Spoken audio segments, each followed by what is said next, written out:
Hello everyone, I am Priyanshu sir, your maths teacher. हम लोग set theory के exercises देख रहे थे, एक्सरसाइज 1.1। इससे पहले हम लोगों ने लेक्चर्स में समझा इंट्रोडक्शन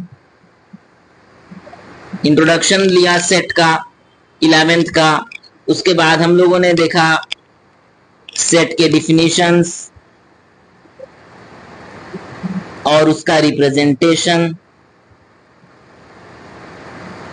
और इससे पहले वाले लेक्चर में हम लोग एक्सरसाइज 1.1 के क्वेश्चन नंबर 1, 2, 3 कर चुके हैं। डिटेल में इसका हमने प्रोसेस समझा, लॉजिक समझा, तो आप उसे देख लें। और अगर आप नहीं किए हैं तो उसे पहले लगाएं और फिर वीडियो को देखें। तो हम आगे बढ़ते हैं, क्वेश्चन नंबर 4, 5, 6 करते हैं और इस एक्सरसाइज को फिनिश करते हैं। ठीक है, तो अगर आप इसको नहीं किए हैं तो एक बार आप कर लें, या फिर जैसे जैसे मैं क्वेश्चन करता हूं आप उसे पॉज करें वीडियो को और फिर लगाएं क्वेश्चन को, क्योंकि सिर्फ सुनने से नहीं होगा, हमें सोचना होगा और करना होगा। और अगर दिक्कत आ रही है तो आप प्रीवियस लेक्चर्स देख लें, इसकी थ्योरीज को आप कंप्लीट देख लें और फिर क्वेश्चंस करने आए। ठीक है, तो ये बोल रहा है क्वेश्चन नंबर 4 कि right the following sets in this set builder form. ठीक है, तो ये हमको रोस्टर फॉर्म में गिवन है, सारे ही क्वेश्चंस रोस्टर फॉर्म में गिवन है। रोस्टर फॉर्म में ये कर्ली ब्रैकेट्स के साथ में अंदर में जितने भी एलिमेंट्स हैं उनको कॉमा से सेपरेट करके लिखा है। तो हमें पहचानना होगा कि ये एलिमेंट किस तरह से हैं कि हम इसको सेट बिल्डर फॉर्म में लिख सकते हैं। ठीक है, तो जैसे पहला आप देखेंगे तो ये 3, 6, 9, 12 ऐसा हो रहा है कि ये 3 के मल्टीपल्स में 3 2 जा 6, 3 3 जा 9, 3 4 जा 12। तो हम लोग पहले वाले को कैसे लिख सकते हैं? ये मान लेते हैं कि सेट A है is equal to x such that, मतलब क्या कहते हैं, सेट बिल्डर फॉर्म में हम ऐसे A दिखते हैं, A सेट का representation equal to x element को बताता है। ठीक है, तो x सच दैट वो एलिमेंट जो x होगा वो कैसे होगा, यहाँ पे जो एलिमेंट है वो क्या है कि मल्टीपल ऑफ 3 है। तो ऐसे इसको लिख सकते हैं कि x ये हमारा कैसे इज इक्वल टू 3n, जहां पे कि n एक नेचुरल नंबर है, क्योंकि 3 1 जा 3, 3 2 जा 6, 3 3 जा 9, 3 4 जा 12।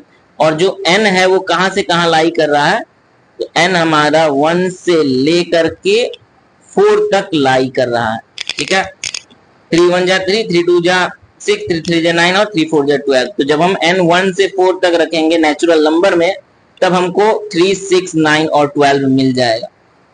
ठीक है, इसी तरह से आप सेकंड वाले को ऑब्जर्व करें कि ये क्या है आखिर, 2, 4, 8, 16, 32 ये है क्या।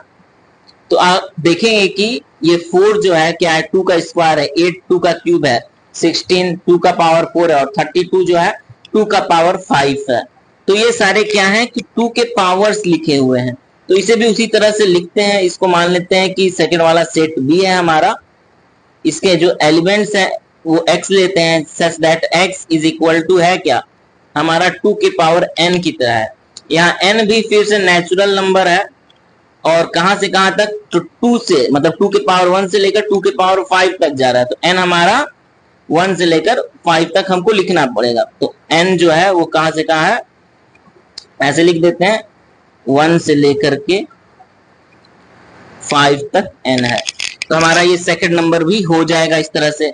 आप इस तरह से थर्ड ऑब्जर्व करो, ये 5 के पावर्स में है, 25, 125, 625। तो थर्ड भी बिल्कुल सेकंड की तरह है, तो इसको C ले लेते हैं। तो x such that x is equal to, बताइए क्या होगा, सही बात है 5 का पावर n। ठीक है, यहाँ पे n हमारा नेचुरल नंबर है और कहां से कहां तक होगा, 1 से लेकर के n होगा हमारा यहाँ 5 का पावर 1 2 3 4, तो 5 का पावर 4 तक, तो n हमारा 4 हो जाएगा। ठीक है, चलिए तो यहां तक आप कर लीजिए, इसको आप लिख लीजिए। इसके बाद हम 4 करते हैं। 4 के लिए हम नीचे भी कर सकते हैं। 4 आखिर क्या लिख कह रहा है, 4 कह रहा है 246, 4 नंबर क्या है, 4 का 4 नंबर है कि 246। तो ये भी तो मल्टीपल ऑफ 2 ही लग रहा है, जहां पे कि 2 2 2 1 2 2 4 2 3 6, बस इतना ही तक है। नहीं नहीं, इसके आगे डॉट डॉट डॉट लगा है, मतलब ये इन्फिनाइटली जा रहा है। तो सिर्फ अगर हम इसको नेचुरल नंबर कह दें तो हो जाएगा 2n करके, n is equal to natural number अगर हम कह दें कि ये d हम लिख रहे हैं कि कैसा है, इसको भी d लिख देते हैं कि ये जो x एलिमेंट होगा वो कैसा होगा कि बस 2 4 6 नहीं है, इसमें इन्फिनाइट एलिमेंट्स है। जब डॉट डॉट डॉट कर दे तो मतलब इसी तरह से आगे सारे एलिमेंट्स होंगे। तो ये एलिमेंट जो x है वो कैसा है, x is equal to 2n, 2 के मल्टीपल्स हैं और n हमारा नेचुरल नंबर्स है। n बिलोंग्स टू, ये वाला जो सिंबल हम पढ़े थे ये क्या है कि n बिलोंग्स टू, हम सारे यूज कर रहे हैं जो ये बिलोंग्स टू वाला सिंबल यूज कर रहे हैं। तो n क्या है, नेचुरल नंबर है।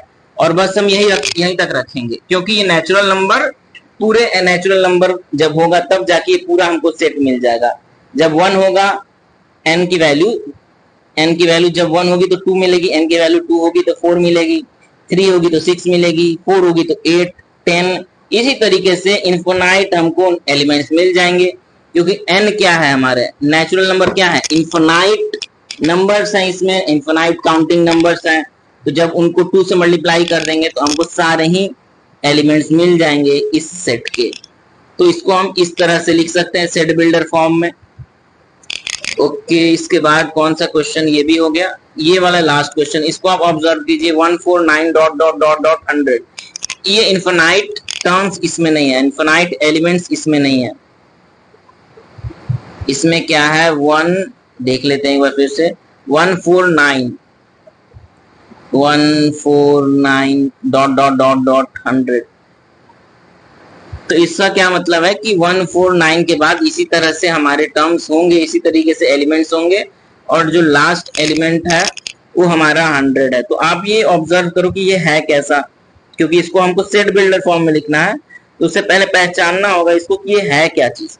तो ये देखेंगे तो ये 1 का स्क्वायर है, 4 जो है 2 का स्क्वायर है, 9 जो है 3 का स्क्वायर है, इसी तरीके से सारे स्क्वायर होंगे। और 10 क्या है, 100 क्या है, 10 का स्क्वायर है। तो ये सारे ही स्क्वायर्स के फॉर्म में लिखे हुए हैं। तो हम लोग ई को कैसे लिख सकते हैं कि E is equal to x such that x है क्या, नेचुरल नंबर्स के स्क्वायर हैं। ये 1 का स्क्वायर, 2 का स्क्वायर, 3 का स्क्वायर, ठीक है। तो नेचुरल नंबर्स के स्क्वायर हैं। x इज इक्वल टू हम लिख सकते हैं n का स्क्वायर, ठीक है, n का स्क्वायर, जहां पे कि n एक नेचुरल नंबर है, लेकिन ये इनफिनाइट टर्म्स नहीं है। इसमें नेचुरल नंबर्स 1 से लेकर के 10 तक बस हैं, क्योंकि 10 में हमारा 100 आ जाएगा, 10 का स्क्वायर, और इसके आगे कोई एलिमेंट्स है नहीं। तो ये जो n है हमारा 1 से लेकर के 10 तक होगा। यहाँ हम लेस देन इक्वल टू भी लगा रहे हैं, इक्वल टू का मतलब इस 10 को भी हमको इंक्लूड करना है। 1 पे भी इक्वल टू लगा रहे हैं तो 1 को भी इंक्लूड करना है, 1 भी रहेगा। 1 2 3 4 5 6 7 8 9 10 ये सारे नेचुरल नंबर्स रहेंगे। तो हम इसको इस तरह से लिख सकते हैं, ठीक है। तो आप इसको एक बार देख लो, अपना मिला लो कि आपका आंसर सही है, और सही है तो बताओ आप कमेंट में कि हाँ सर हमने सही किया था, हम सही समझे थे। चलिए इसके बाद हम लोग क्वेश्चन नंबर 5 करते हैं। 5 में क्या कह रहा है कि list all the elements of the following set. इसमें फिर से हमको ये जो है सेट बिल्डर फॉर्म में गिवन है, और इसको हमको लिखना है किस फॉर्म में, इसको हमको एक तरीके से रोस्टर फॉर्म में चीजों को लिखना है कि नहीं। क्योंकि ये कह रहा है कि सारे ही एलिमेंट्स को हमको लिख डालो, जितने भी एलिमेंट्स होंगे उनको लिख डालो। तो हम लिखते हैं, ठीक है।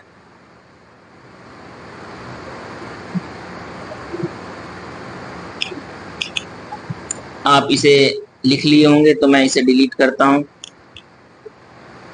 ठीक है। ओके, इधर भी है, इधर भी आप लिख लो।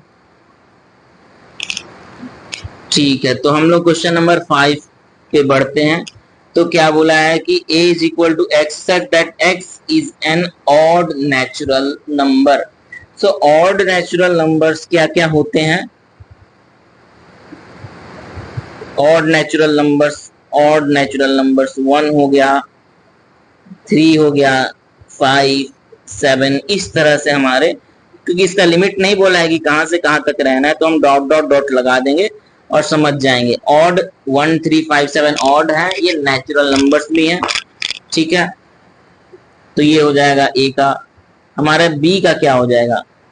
बी बोला है कि x इज एन इंटीजर जो कि -1/2 से बड़ा है और 9/2 से छोटा है, तो इंटीजर में है। तो इस बार इसको हम पॉइंट में लिख करके देखते हैं आखिर है क्या।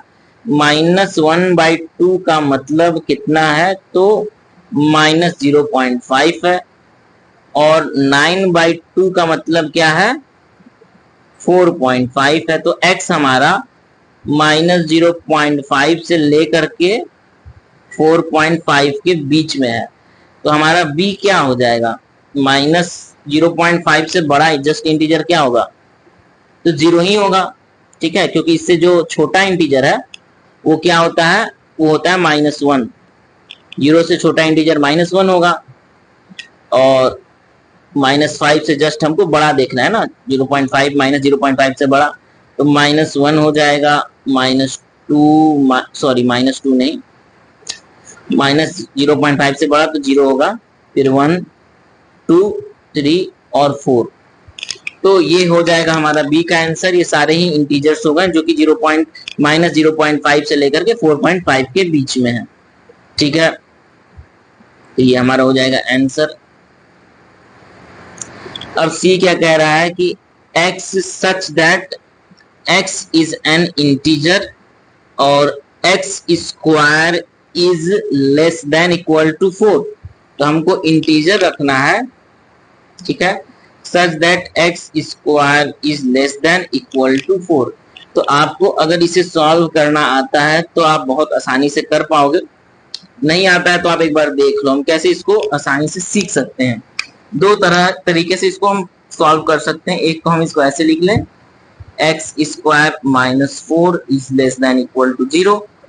ठीक है, अब इसको हम ऐसे लिखें, फैक्टराइज कर दें, x plus 2 x minus 2 is less than equal to 0। और इसे हमने पहले देखा हुआ था कि इसको कैसे हम सॉल्व करते हैं। तो ये हमारा फैक्टर बनाएगा, ये 0 कब होगा? तो -2 पे, और ये हमारा 0 कब होगा? 2 पे। ये दो क्रिटिकल पॉइंट्स आ गए, -2 और 2। ठीक, तो हमको देखना पड़ेगा कि 2 से जब हम बढ़ा लेते हैं कोई नंबर, 2 से जब बढ़ा लेंगे तो क्या देगा? ये 2 डालेंगे तो 2 से बड़ा कोई नंबर हम ले लें, जैसे 3 ले लें, तो 3 + 2 5 हो गया, और ये 3 - 2 1 हो गया। तो ये एक पॉजिटिव नंबर देगा 5 × 1। तो इस इंटरवल में पॉजिटिव, फिर निगेटिव, पॉजिटिव, हम अल्टरनेट करते जाते थे। तो हमको क्या चाहिए? Less than equal to 0। तो हमको क्या मिलेगा? Interval x belongs to minus वाला, लेस देन इक्वल टू 0 मतलब माइनस वाला इंटरवल, तो -2 से 2। ठीक है, तो ये चीज हम कर लेंगे। तो यहाँ पे x क्या कहना चाह रहा है कि हमारा -2 से 2 में है। ठीक, तो -2 से जब 2 में x है तो हमको इंटीजर सारे चाहिए। क्या कर रहा है इक्वेशन में? x इज एन इंटीजर जो कि -2 से 2 के बीच में है, और उसको इक्वल टू भी लिखा हुआ है, तो हम लोग -2 और 2 को भी लेंगे।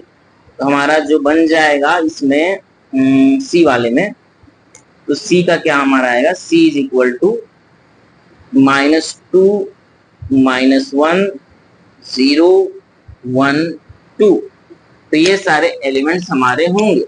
ठीक है, और हम इसको अलग तरह से भी जानते हैं इसको सॉल्व करना, कि डायरेक्टली जब x square is less than equal to some positive number a रहता है, तो ये हमारा डायरेक्टली -√a से लेकर के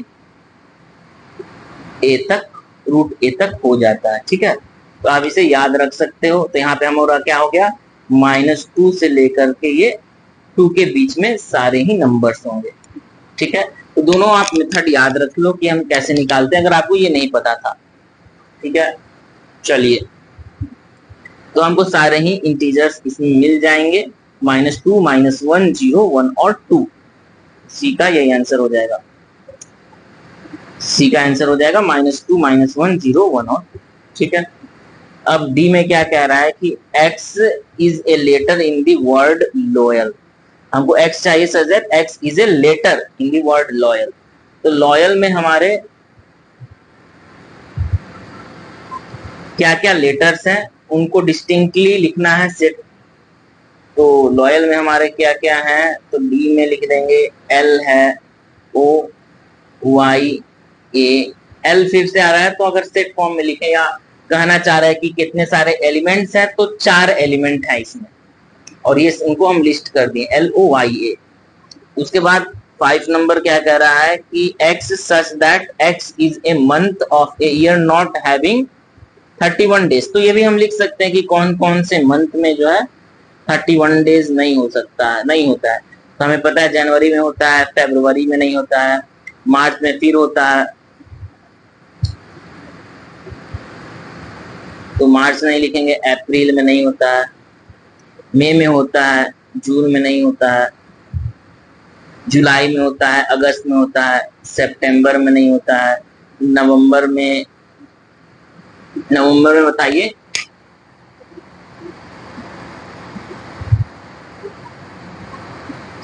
ठीक है, नवंबर में भी नहीं होता है ना, तो नवंबर लिख लेंगे, और फिर दिसंबर में तो होता ही है। तो इतने सारे मंथ्स हमारे हो गए जिसमें कि 31 डेज नहीं होता। एक बार आप वेरीफाई कर लो, चेक कर लो। जो हमारा सिस्टम है कि हम जानते हैं कि मुट्ठी जब बंद करते हैं तो जो उठा हुआ रहता है वो हमको 31 डेज देता है। ठीक है, 1 2 3 4 5, अगर आप भूल जाते हो ये मेथड, और फिर ऐसे जो उठे हुए हैं ऊपर वाले मुट्ठी में, तो वो हमारा क्या देता है कि 1 2 3 4 इस तरीके से वो हमारे 31 डेज देते हैं। तो ये जनवरी हो गया, फरवरी, मार्च, अप्रैल, सॉरी ऊपर आ गया, एक ऊपर जाएगा जनवरी, ये फरवरी, ये मार्च, ये अप्रैल, ये मई, ये जून, ये जुलाई, ये अगस्त, ये कुछ तो इसमें गड़बड़ हो गया।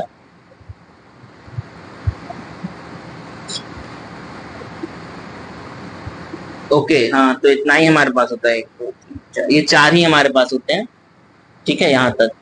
तो जनवरी, फरवरी, मार्च, अप्रैल, मई, जून, जुलाई, फिर ये अगस्त, दूसरे उंगली से, दूसरे हाथ से अगस्त, सितंबर, अक्टूबर, नवंबर और दिसंबर। ठीक है, तो हमने उसी तरीके से सब चीज लिख दिया है। तो हमारे पास फरवरी जो नीचे हैं वो सारे 31 डेज नहीं देंगे, फरवरी, अप्रैल, उसके बाद जून, और फिर हमने सितंबर और नवंबर लिखा। तो ये सारे हमारे मंथ्स हैं जो कि 31 डेज नहीं देते हैं।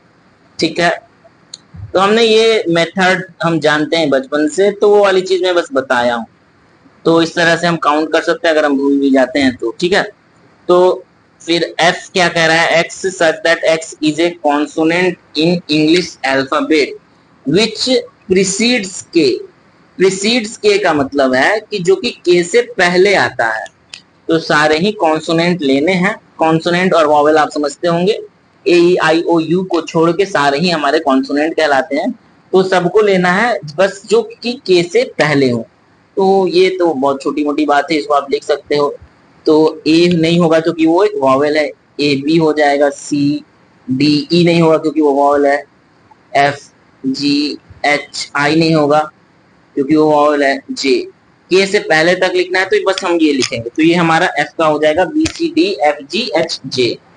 ठीक है, तो हम इसके बाद लास्ट क्वेश्चन पे बढ़ते हैं। आई होप यहाँ तक आपको समझ में आ रहा होगा बिल्कुल भी, और जो नहीं समझ में आया आप एक बार जरूर कमेंट करो, हम उसको रिप्लाई करेंगे। ठीक है, तो क्या करा है, match each of this set on the left in the roster form.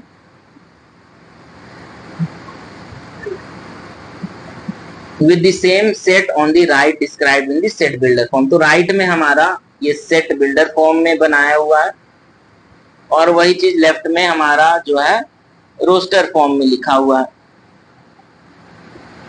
ठीक है, ये रोस्टर फॉर्म में हमको लिखे हुए हैं, तो हमको मैच कराने 1 2 3 6 को हम क्या लिख सकते हैं कि क्या ये प्राइम नंबर है? नहीं, यहाँ पे 6 तो प्राइम नंबर नहीं होगा, 1 प्राइम नंबर नहीं होगा, तो इस फर्स्ट वाला तो नहीं करेंगे।